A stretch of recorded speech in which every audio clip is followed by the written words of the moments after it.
Cordial saludo, mi nombre es Diego Alejandro Díaz, como figura en mi documento, estudiante del curso de instrumentación. En esta oportunidad veremos la sustentación de la fase 4 del curso, la cual ya debíamos realizar la integración de todas las etapas desarrolladas en las fases anteriores. Entonces tenemos por acá el documento. Entonces nosotros seleccionamos el sensor NTC 47D15. Se realizó entonces en la etapa 1 el circuito en equilibrio con un puente de Winston para una temperatura de 19 grados. El sensor a esa temperatura nos registraba 57 ohmios de resistencia. Entonces se realizaron los cálculos con una corriente de 2 amperios, 5 voltios, y se obtuvo entonces dos resistencias de 54,5 ohmios y dos resistencias de 57 ohmios. Se realizó la comprobación de que el puente estuviera equilibrado. Entonces aquí el puente básicamente lo que hace es que cuando yo disminuyo la resistencia, este voltaje va a ir aumentando. En 57 ohmios, que es la temperatura ambiente, va a estar en 0 voltios, y cuando yo vaya disminuyendo la resistencia, este voltaje irá aumentando.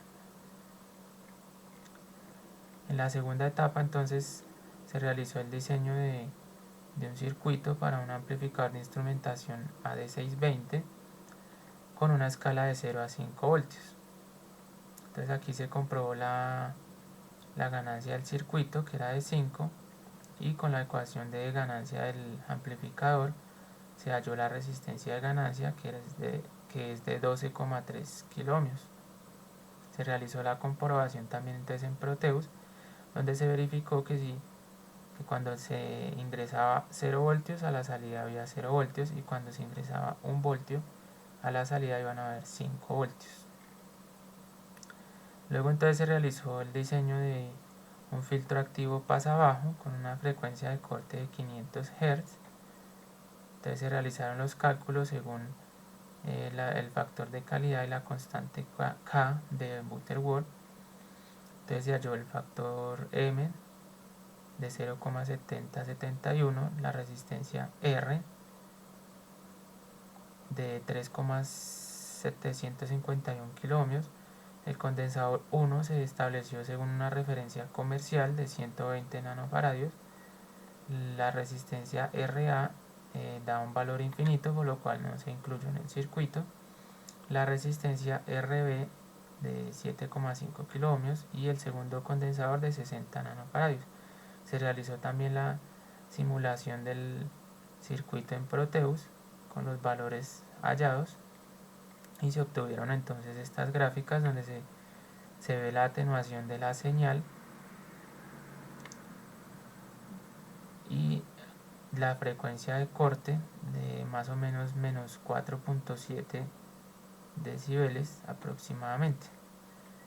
En la tercera etapa entonces se diseñó el visualizador, el cual consta de un amplificador LM3914, 10 resistencias y 10 diodos LEDs. Este circuito entonces básicamente lo que hace es que con la escala de entrada, de voltaje de entrada, que se va a trabajar de 0 a 5 voltios. Entonces la idea es que cuando esté en 0 voltios todos los LEDs estén apagados, y a medida que se vaya aumentando el voltaje vayan encendiendo más LEDs, y cuando vaya disminuyendo el voltaje se vayan apagando. Entonces se realizó la comprobación también ahí en Proteus. Por último entonces se realizó ya el montaje completo en Proteus, el cual vamos a ver allí directamente. Entonces tenemos aquí ya todas las etapas integradas, donde se puede comprobar entonces el funcionamiento. Aquí tenemos entonces que si a la entrada tenemos 57 ohmios, o sea 19 grados, entonces tenemos una entrada de 0 voltios y todos los LEDs van a estar apagados. A medida que esta resistencia va disminuyendo por el cambio de temperatura, entonces vemos que aquí por ejemplo ya tenemos 0,3 voltios de entrada y ya tenemos 3 LEDs encendidos a la salida.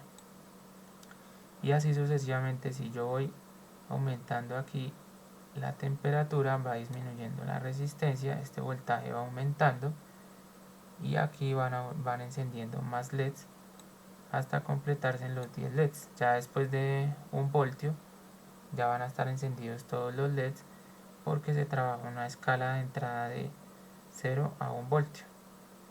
Y con esto entonces finalizamos nuestra actividad. Muchas gracias.